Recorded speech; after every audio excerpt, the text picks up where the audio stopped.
Hello and welcome to 2026 Harvest of Harvo. We're still reviewing books, we're still doing new categories.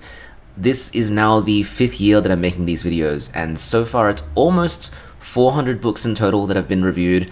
I am finally getting to that point where I feel like I know more about literature on a broader scale, so I can talk about movements and I can talk about historical periods and I can compare and contrast books to certain categories, which is, I would say, the goal of this whole reading journey. Is that when I began, I felt like I just didn't know enough about this world of literature, and now that I've been reading for a bit longer, I'm getting to that really enjoyable point where each subsequent book kind of fits into a larger library of things that I know. And so hopefully I can make more useful videos this year. This year I'm planning to do more recommendations videos, do more things that reflect on my own practice of writing as well, and hopefully feed into my own practice. So this year I'm trying to finish a novel, and we'll see how that's going to go.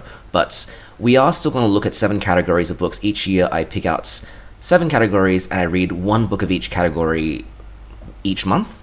And I try to make this a bit more fun because I think if I'm going to be reading as much as I am, I do want categories that will point me towards things on my shelf that are a bit more interesting. So the categories I'm going to choose this year are, number 1 is French canon. I have gotten a bit tired of the English canon, I will admit. I did try to read a lot of classics in the first couple of years of this channel, and I think I'm pretty across the ones that were written in English by English authors, but there's so many French authors that are iconic that I just don't know. So I have a lot of those that I want to get through this year.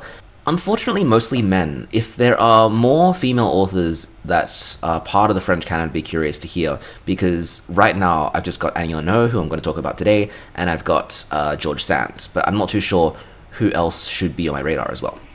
Category number 2 is going to be loose ends. This one is just a stopgap for me to finish all the challenges that I've yet to finish. So there are a few things that are going to get finished and finally ticked off this year. I'm going to finish the challenge to read every Shakespeare play. I'm going to finish the challenge to read one book from every year in the last 126 years. And if I still have other things to go as well, various challenges that I'm close to the end of, this is what this category is for. Category number 3 is Rule of Cool. I just want to read books that make me feel cool.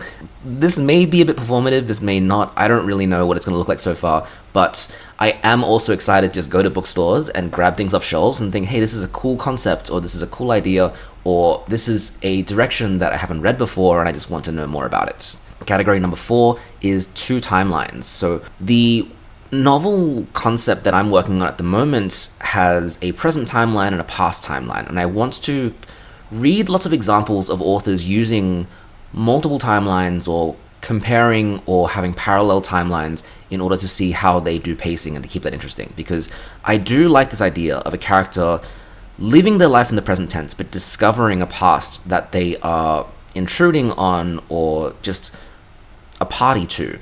I find this structure gets used a lot in mystery novels where a crime has already happened and the detective is trying to figure out the sequence of events. It happens a lot in literary fiction. It happens a lot with characters who kind of arrive at a situation midway through and they need to figure out what the underlying history is. And I think this is a really useful structure. It lets you create this world that's a bit bigger than what the actual pages of the novel contain. And so hopefully I will find enough books to fill this one out. Next one, this is just kind of for fun. Books with love in the title. I just had a few books that I wanted to finish, and I just noticed that this was common between them, and I thought, this will push me towards reading things that I'm not used to. This isn't a category to read romance genre books. In fact, most of the books that I have lined up for this category are just various literary titles, but it's just an interesting way to get everything done. Category 6 is first line game. I have a lot of unfinished books on my shelf, and what I'll do is I'll just pick out a few of them, look at what their first lines are, and think which ones grab me, which ones hook me. And I'll talk a bit about the craft of a first line as well in this category for the ones that I choose. And lastly, Booker Prize winners. So I, at the time of recording this video, have read 42 of them out of a total of, I think, 61 now. By the time this year finishes, it'll be 62. And that means I will finish reading each Booker Prize winner at this pace around late next year, and I am so excited to just be done. I think my excitement to read subsequent Booker Prize winners has gotten lower and lower, especially since the ones that are left are mainly the early prize winners, when the award itself was just trying to find its voice. And the longer this goes as well, the more reservations I have about actually what is this prize? What does it do? What does it represent for literature? A lot of the lure and the mirage and the illusion of that giant prize has worn away with the more I've read about it, and also the more of the works that have won I've read. So I'm excited to get this finished, but these are probably not going to be books that I enjoy very much. So those are my 7 categories. Hopefully, if I get through reasonably each month, then we will meet another 100 books read in 2026. More of these big classics are going to get ticked off, which means I'm inching closer and closer to being a reader who can just pick out what I want to read and ignore things that I don't, whilst also having a groundwork of knowledge of the things that everyone says you need to know. So we're getting there. We're getting close to being there. Book number 1 is The Years by Annie Ernaux. I am cheating it a little bit because I did finish this, I think, if not on New Year's Day, then actually last year, but this is fine. This is my video. The Years by Annie Ernaux is a kind of personal memoir, but it's also just a very hybrid structure. It chronicles the years of France's history from around the 1950s or 1940s to the 2000s, and it weaves in biographical elements of the author's life, and also just a very political history of what did people believe in, what were the young people like, what were the old people like, what were the kind of conversations that were happening in the streets. And it does so in a really beautiful way. I find that by stripping away the historical aspect of it and really focusing on how things feel, like how it felt to exist at this particular time, how it felt to be a person or to be part of a collective, I think this book captures really, really well. It has lots of different perspectives. It has first person and first person collective. It has some third person as well. You're constantly melding and moving back and forth between them, and you're just getting used to the fact that the main tether you've got is just this forward progress of time. It surprises me with just how much the world has changed in the last couple of decades, and how really, really recent some of the ideas that we take for granted today are. I also just really love the writing style. I think the translation work here that's been done is also really lovely. I realized too that if I'm going to be doing French canon, I'm going to be reading a lot of translated works. Hopefully by the end of the year, I will have a little bit more familiarity with how French as a language functions. Maybe I will try to learn a little bit to get more insight into it, but that's a lofty goal. I don't really know if that's going to happen. I think for now, though, I really like this. I really like the insight into French culture and the way that, I guess it helps me understand some of the other books that I've read. So it does talk quite a lot about French's relationship with Algeria, which is something that I learned in a very cursory way reading about Albert Camus and reading about The Stranger when I was a teacher. It's interesting, and it's constantly revealing to me just how little I know about the world and how little I know about politics, and how much more I want to be able to articulate this. Like, it's a real dream of mine to have lived a life that is so attentive and so detailed, and to be able to recall all of this and to be able to say, these are the years that I've lived through, and these are the things that I noticed, and this is how it all felt. I think that's just a really incredible and valuable thing to do. Annie Ernaux recently won a Nobel Prize, and this is one of the books that was cited for it. I would love to read just this version of anybody's life story, anybody at any point in their life reciting things that happened to them and in their communities that made them who they are. I think it's a really lovely experience. I give it a 4 out of 5, and I would love to research a bit more and to kind of understand more of the references. It doesn't, and this is hard for me to say because I don't think I would have liked it more if it did, but it doesn't condescend to the reader and explain a lot of itself. It will instead give you cultural footnotes and kind of expect you to know what they are. And I wonder if this is going to be a recurring thing with French fiction, because I have heard this to be very true about writing about Paris, that because it is such a literary city and such a literary culture, it will just exist. And as a reader of writing set in France and set in Paris, then we're just kind of along for the ride. So Would love to do more research, would love to know about it better, would love to revisit it one year and to think, has the world changed that much? And is it still something that I am delighted by? Book number 2, this is for 2 timelines. Dancing Home by Paul Collis is a First Nations kind of noir crime novel about a young Aboriginal man who's been released from custody. He has had bad blood with a police officer in Dubbo, and he is driving with a number of his friends from regional New South Wales up to Dubbo. It talks about his interactions with the people along the way and what it is like to be a young Aboriginal man with this storied connection to his culture, and also kind of the dispossession that happens when the incarceration system really takes you away from your kinship and takes you away from the things that you consider to be quite grounding. It's a very sad book, but it's also very powerfully paced. It makes you feel that desire for revenge really clearly, and it does use those 2 timelines really well. We have this present timeline that's a very kinetic road trip story. We have characters that our protagonists are friends with, but they're all very deeply flawed, and they all get into these misadventures and cause trouble for our protagonists, so that we don't get to where we need to get to very easily. But we also have this past story that explains how he became who he is, how this feeling of betrayal first came about, and that's just paced really well as well. This publication by, who's it by? The University of Queensland Press are doing 8 First Nations classics, and each of these are incredible works. I've already read Heat and Light by Ellen Van Nierven. I wish I had it in this edition because it looks a lot nicer, but I love that these works are being prevented from going out of print, and they are really, really crucial to our Australian literary heritage, just to be able to talk about them, just to be able to access them easily, to share them, to discuss them. And this is a real 5 out of 5 book. Like, it is just a well-constructed book. It is really grounded in a sense of place, and a sense of identity and culture. I think all of it comes across really clearly. It doesn't waste any time or space, and it is very emotionally impactful as well. Like, you feel the emotions of the characters the whole way through, and it just doesn't waste any time. I think I connect with it a lot more because it is a very masculine story, and it does interact with these questions of masculinity in an interesting way. It doesn't feel like it's pandering to me as a male reader, but it also seems to understand the kinds of expectations that society, and a more historic society, places upon men. All of this, I think, works. I think there's caveats that I have, and the representations of violence and of sexual attitudes is difficult, but it's, I think, serving a very clear purpose here. So really recommend this book. I think it does a lot of things really well, and I'm glad that it's going to be a lot more available in the future.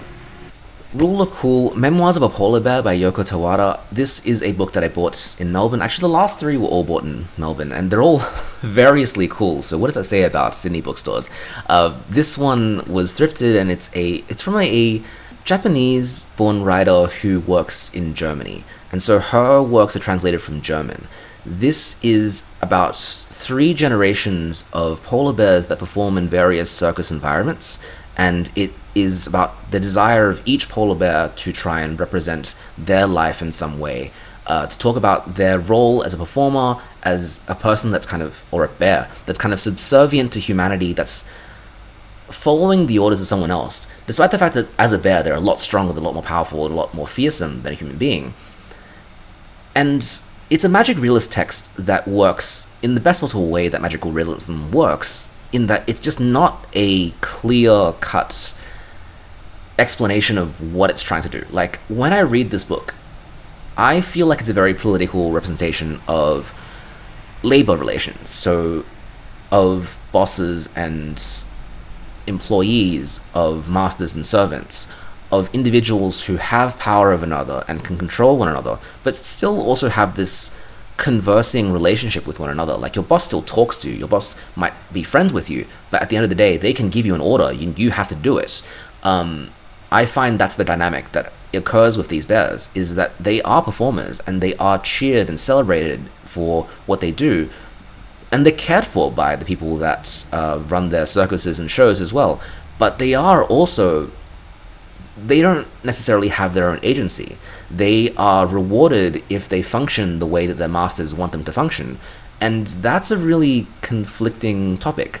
This is also, and it does this thing that I really love.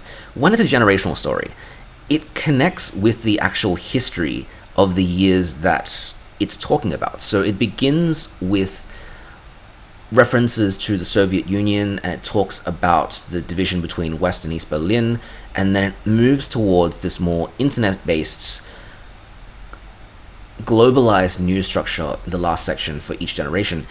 It just weaves that really cleverly in a way that makes me feel that a lot of thought was put into this metaphor, that in each generation of the polar bear, we explore a different facet of this performer and master dynamic, and each one changes a little bit, mirroring how politics works, mirroring the relationship between labor and the capitalist and the communist. All of that, I think, is very clever, and it's just a really pleasurable reading experience because you just don't know. Like, you just don't know what's going to come up. You don't know how it's going to be meaningful, and yet there are all these really interesting little details to find. And of course the cover is really gorgeous. I love the kind of black and white vibe. I also love the narration. I think each character voice is done really well. It's just a little bit weird and a little bit unexpected, and it just is a fun reading experience the whole way through. I will say that it's not like a plot-based novel. There's not a lot of stuff that happens. And if you're the kind of reader that needs things to constantly be happening, then this book probably won't do it for you. But if you're just curious, like if you like a book that's just full of little strange details, and it's just exactly what it says on the tin, it's circus performer polar bears writing memoirs, then it's great. I really like it. 4 out of 5, I said that right. Book number 4, my first line game, I read Babel by R.F. Kuang. Oh, okay. We're gonna be here for a while. So let's start with the first line, because this is what brought me into the book. By the time Professor Richard Lovell found his way through Canton's narrow alleys to the faded address in his diary, the boy was the only one in the house left alive. This is, and I chose this very deliberately, this is what I think, if you went to a course on teaching writing, or if you went and did an MFA, this is what they would call a good first line. This is a first line where we have a setting, a character, a problem, and all of that kind of weaves in together to make you want to know what happens next. It puts you right in that situation. It's a first line that makes you think, I want to read the next one. And not a lot of books always have this. So it was surprising to me, looking through some of the books on my shelf, trying to find the book to work for this category. Babel is one where I think it fits well as the first choice for January, because it is just so clear. Like, it is so easy for me to say, yes, all the boxes are ticked by this first line. Whereas a lot of other books just start with, it was like a cloudy Saturday or something. And that's fine too. Like, it's not a deal breaker if a first line isn't something that sucks you into a story. But a first line can. A first line certainly can have this role of creating a really tight relationship between the reader and the story so that they're pulled along. And I think this is what Babel is trying to do, is that it's trying to be a thrilling story that pulls the reader along. It is this immersive dark academia novel. So the premise is that we have this alternate history London in the 1800s where there's a translation institute in Oxford University. And the way that magic works in this society is that if you inscribe on a silver bar a pair of words in 2 different languages, then sometimes the resonant meaning between those 2 words, and especially the meaning that's not captured by a direct word-for-word translation, that can then be imbued into the bar, and a person who knows both languages can use that meaning to create what's kind of like magic. And because it requires knowledge to do so, and because the University of Oxford have kind of monopolized this structure, they now have hegemonic power in the same way that the British Empire did in the 1800s. They have gone out across the world to try and find new languages and find new peoples to kind of exploit their resources and their cultures in order to make their own empire stronger, in order to make more of these silver bars that make life in Britain more powerful, that strengthen their army and their resources, that more firmly create empire across the world. This is a book that's quite critical of empire, and we now have our protagonist, who is I want to say his name's Robin. Is his name Robin? Robin Swift. He is a half Chinese, half white boy who is. I keep calling him a boy. He's in my head he's a teenager, but he's going to Oxford, so he's in his 20s. All the characters in this book are in the 20s, but they feel like the teenagers. I'll get to this. Because he's bilingual, because he has the ability to create powerful language pairs, he's being taught in this institution and raised in order to try and be this tool and asset to strengthen the British Empire. This is a book that's very critical of the British Empire, of course, and it has various multiracial characters here in order to talk about how the British Empire in the mid-late 1800s was exploiting its relationship with with its colonies in a very imbalanced way. And it also uses the history of the Opium Wars in order to create a very dramatic flashpoint in the story. Everything about the description sounds good. Like, I didn't know exactly what the plot or the premise of this book was going to be going into it. I only knew of R.F. Kuang having read Yellowface and knowing that she writes fantasy and being told that Babel was the best of her works. And so I was really excited going into this book. And then realizing what the premise was, and also realizing how it felt to read this book, I unfortunately was really disappointed. I have a lot of problems, incidentally, with this book. And it also stems from the fact that I think that the premise is incredible. Like, whenever I try to explain the premise to somebody, it just sounds so cool. It sounds so good. And it sounds like something where its heart is in the right place. It's a great magic system. It's really interesting. It has all these details about languages and translation. Like, it's just a fantastic concept. And I just feel like that it wasn't cooked enough. I wish that it had a bit more time, was a bit more refined, and it's a really... It frustrates me because all the problems are at face level very small. Like, I can't point at this book and say, the problem is X, because there are a lot of little things that I think drag it down. So if I had to say the main problem, I would say that it's bloated. It's trying to do too many things.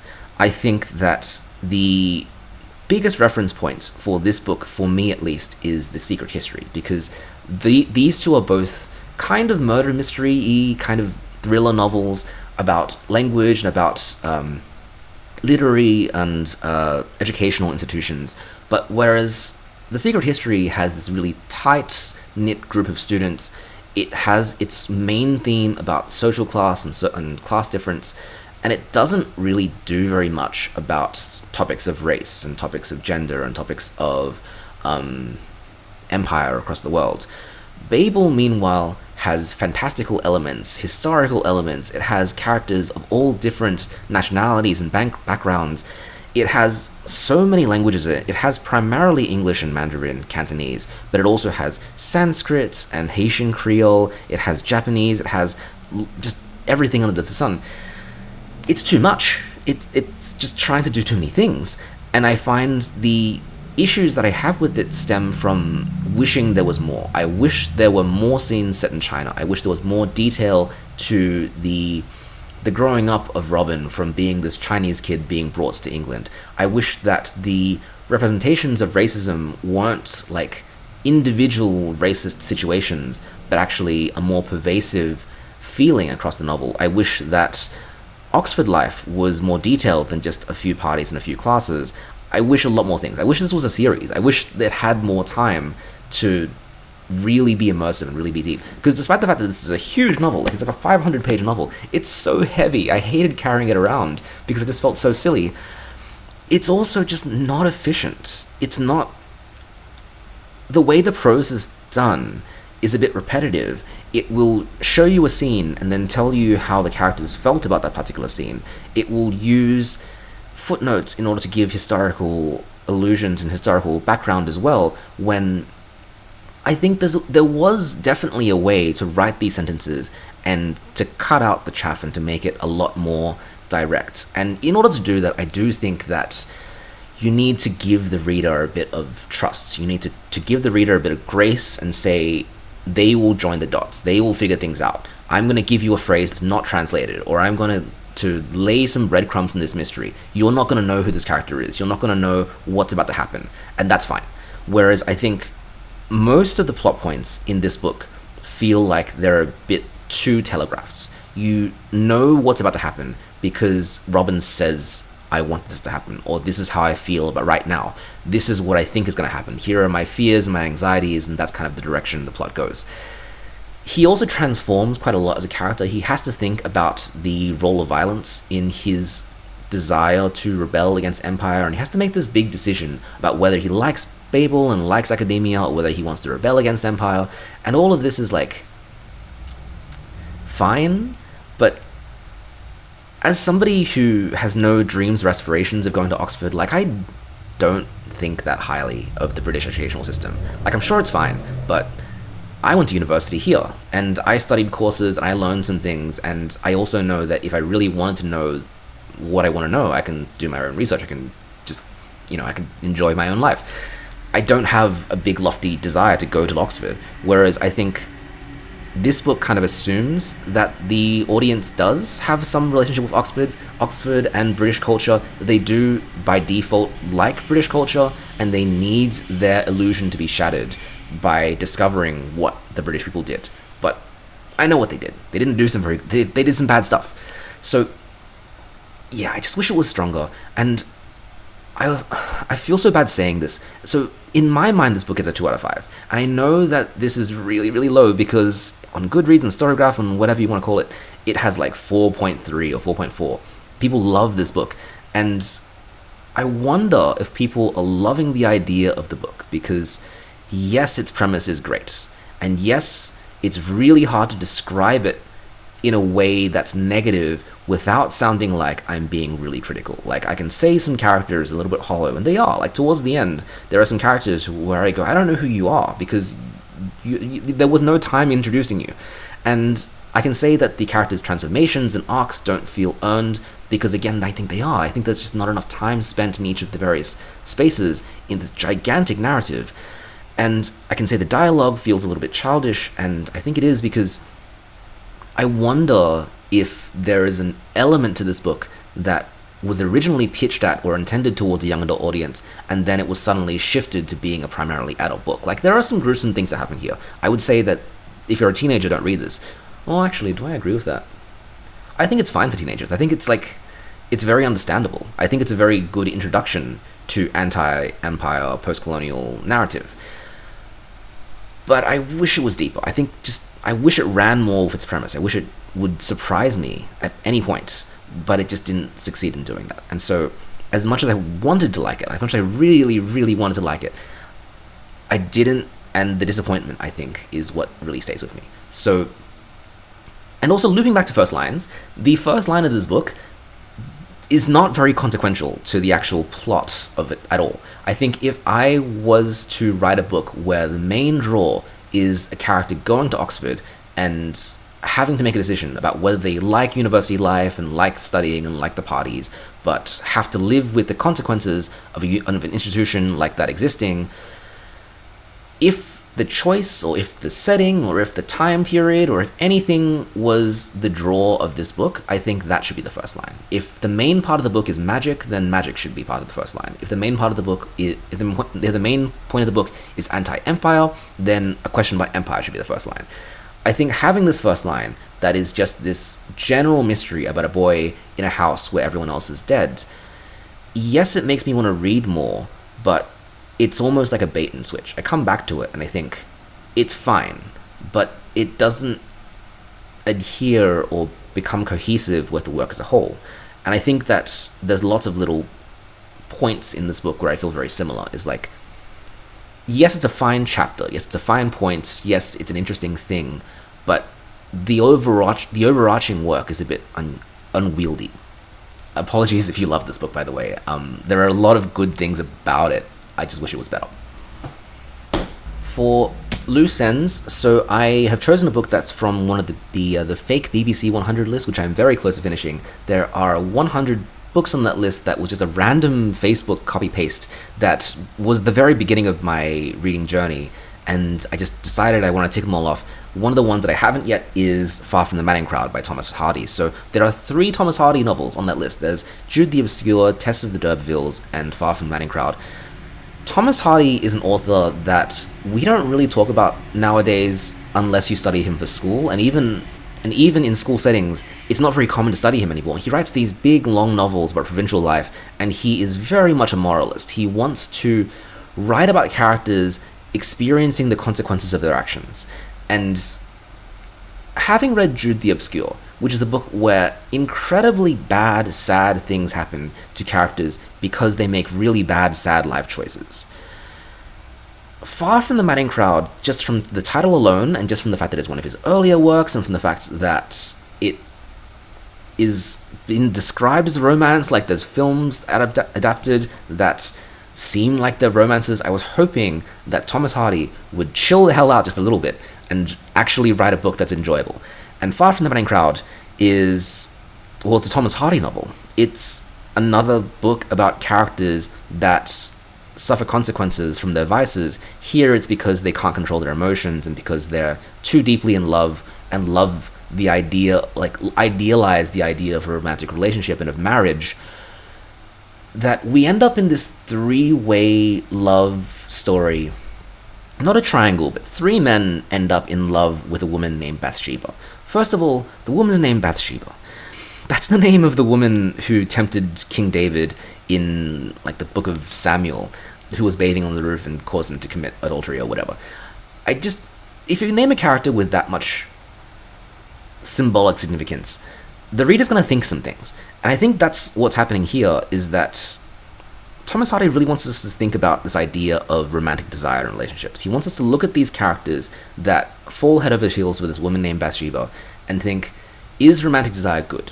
Should they act on their impulses? And does love make you crazy? And the answer is yes. It feels like Thomas Hardy has a real bone to pick with the idea of relationships, because I've seen this in every one of his books now so far. Like Test of the D'Urbervilles has a similar problem. Jude the Obscure 100% has this problem, and Far From the Madding Crowd is, although it's a bit earlier, and I think it's trying to appeal more broadly to an audience. Like, people did like this book when it came out. It's not a book about the characters winding up in a relationship and working towards understanding one another and being happy. It's a book about characters who are impure or improper or misguided or in some whatever way about their desires, and how their decision to follow down their desires leads to various forms of tragedy. And it's hard to feel sad about these characters, because really I think what the book is doing is kind of wagging a finger in your face and going, haha, look at these people making their bad choices. And I just don't vibe with that. Like, I like to feel strongly when I read a book. I like to feel what the characters feel. For what it's worth, I think that the emotion does come across here. Like, it's expressed in a way that makes their emotions feel valid. It's not a book that just wants to instruct the reader and say, you should never be like this, or you should never do this. I think it's very heartening for the book, in my reading at least, to suggest people are going to feel this way sometimes. Like, you will feel strong emotions sometimes, and you will be guided by them, and you will make a decision that you're going to regret later because you caught feelings too hard. But it is still a book that is so gleefully punishing its characters whenever this kind of stuff happens that I just don't know how I feel about it. I don't enjoy it. It doesn't feel like realistic to me. It feels like contrived. It feels like something where it's drama and it's gossip and it's people at their worst, and it's just not my kind of thing. The descriptions of the countryside are really beautiful. The descriptions of the countryside are really beautiful, and it's such a weird segue to do that, but I love the chapters where it's just like a character walking through a field and it's just a pleasant sentence. It just feels so silly to say that, and I think that's so necessary so that the book doesn't feel like a complete bleak horror show otherwise. But there are some really nice sentences here. The pacing is not bad. So out of all the Victorian writers, I think Thomas Hardy at least knows how to make every chapter worth something. He knows how to make sure each character desires something and takes active steps in order to do something about that. Whereas this is not something I can say about the vast majority of Victorian era novels, where a bunch of stuff happens. I think the idea of cause and effect and consequence is really clear in Thomas Hardy. So it does make it a bit easier to read. It does make it a slightly more enjoyable experience. I don't personally agree with the ultimate politics of where this ends up, but I do understand the value of a book like this. So I do give it a 3 out of 5. It is fine. Books of Love in the title. Love in a Fallen City by Eileen and Chang is a collection of novellas and short stories that were written around the 1940s, 1950s, set variously in Shanghai, and feature characters in relationship circumstances where they're fighting between ideas of love and family and loyalty to their own principles, their own desire for freedom, and I think this collection works really, really well. I think each story delivers this quite difficult emotional dilemma that these characters have, is that no love story is easy. We don't ever get a situation where someone sees someone and they just match in terms of their personality and their lifestyle, their income, their physical attraction to each other, their families. Like, this isn't a book where things work out. This is a book where characters are constantly having to debate with themselves and the people around them about what a relationship really means. And in this time of upheaval in China, where there's discussion about foreign influences, there's discussions about who you really are, like, where are you from? What kind of values do you have based on the kind of family structure you were raised in, the kind of money you can expect to have as you get older, and what kind of life do you want to live? Do you want to just stay in a city? Do you want to move out to see the world? Do you believe in your own independence, or do you need to see yourself within a larger family unit? I think all of these questions are variously raised, and I really like that no one story is so simple to say, this is the one where money is the problem. I think each story has multi-pronged dilemmas that the characters face, and it makes these choices so meaningful, because I think the mechanism of these stories is that the reader puts themselves in their shoes and thinks, would I make that decision? Would I feel that way? Do I feel the same kind of indecision that these characters do? Or is it more of a no-brainer for me? And does that actually reveal something about my values and my attitudes towards relationships compared to what these characters would have gone through?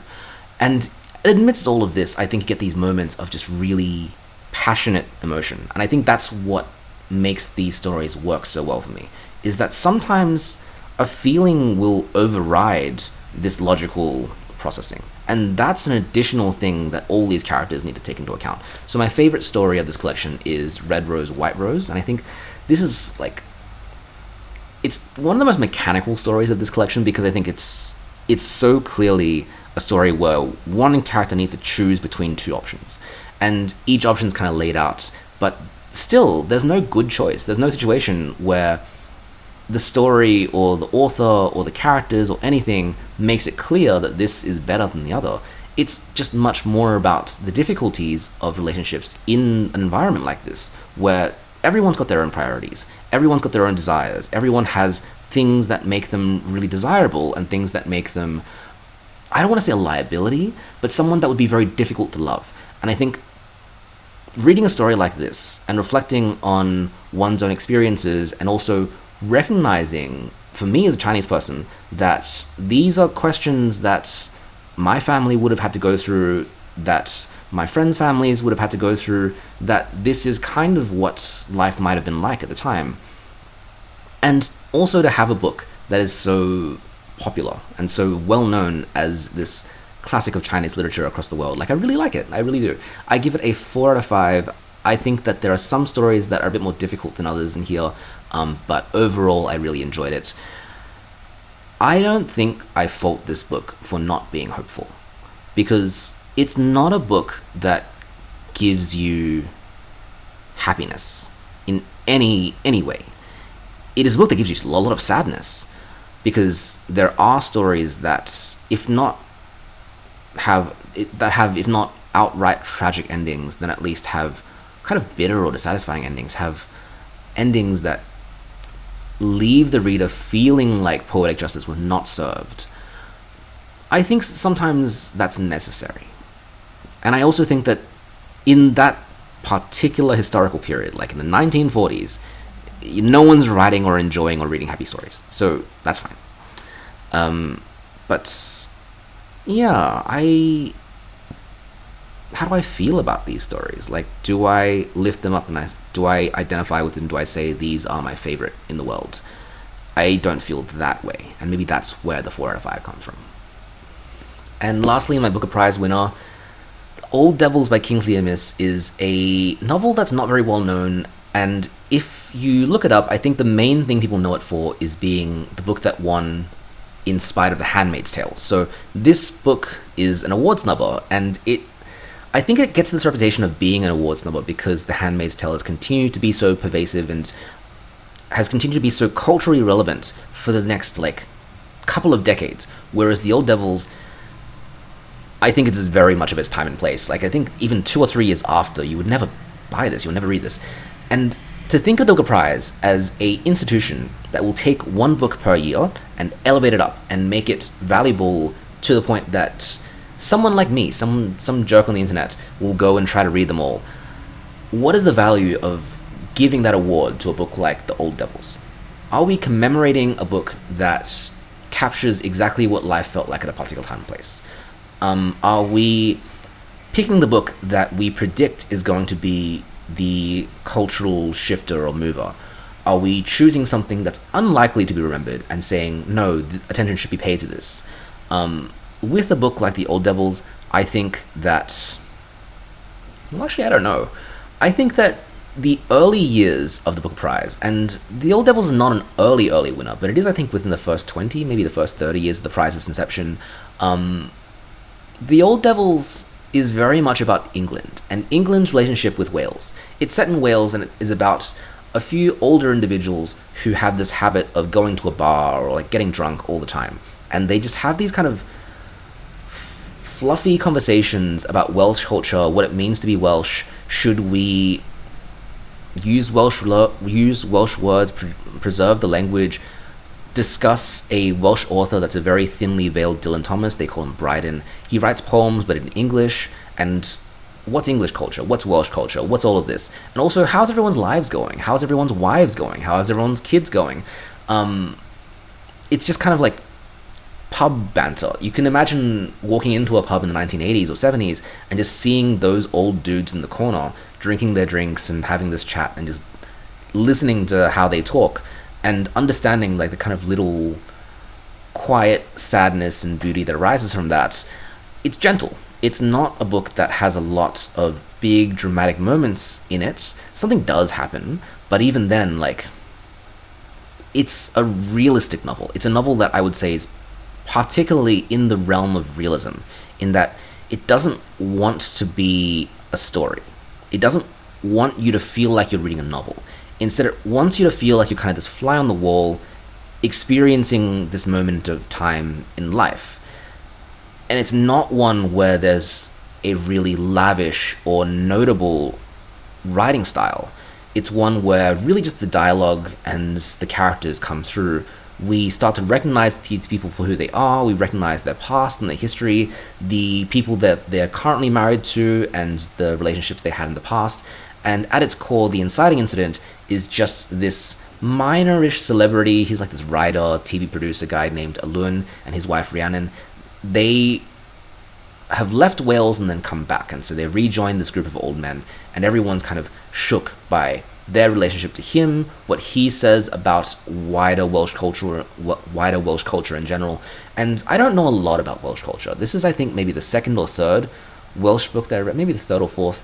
I read Under Milkwood by Dylan Thomas, that was very Welsh, and I read On the Black Hill by Bruce Chatwin, which was also very Welsh.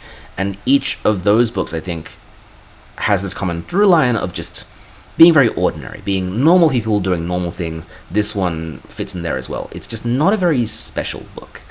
And am I glad that I read it? I think I'm interested. I think I'm a bit intrigued. Do I think I gain a lot from reading this? I gain a little bit. I do think that it captures this particular moment in time where men's attitudes towards their wives was very dismissive. And I'm glad that we've moved really far away from that today. So I think looking at the way that these characters are rendered now, you could never get away with writing about this in this way and being completely uncritical about the way the men treat their wives today. And I think that's like a good sign that society's progressed. But also, it just doesn't happen to have a view on anything. Like, it does discuss Welsh nationalism and Welsh culture and the meaning of having distinct Welsh culture from English culture, but it doesn't have a point to make about it. It just says some people think this and some people think that. And at the end of the day, everyone gets drunk at the pub, and that's it.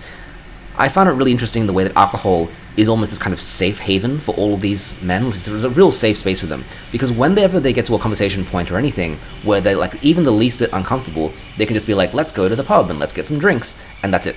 And maybe that's what this book is trying to say as well, is that sometimes people just avoid the point. Some people just use alcohol to try and dodge conversations that really could be had, and maybe that's the thing that holds people back from progress, and that's an interesting point to say. But it's just not very pointed. It's just not very deliberate about it. Instead, it's just a very two-dimensional painting, kind of what you see is what you get way of looking at society and culture. And that's okay. That's fine. I personally would give it a 3 out of 5. It's an okay book. I didn't hate my experience with it. I also don't think I would remember it very much at all. And if it didn't win the book of that year, I really don't think I would have ever read it. Like, I know Kingsley is a famous author, and I know that people do talk about him highly, but why would I pick this up? Like, in the year 2026, why would I go out of my way to read this if there wasn't a big centralizing prize to say this was the best book of that year, allegedly?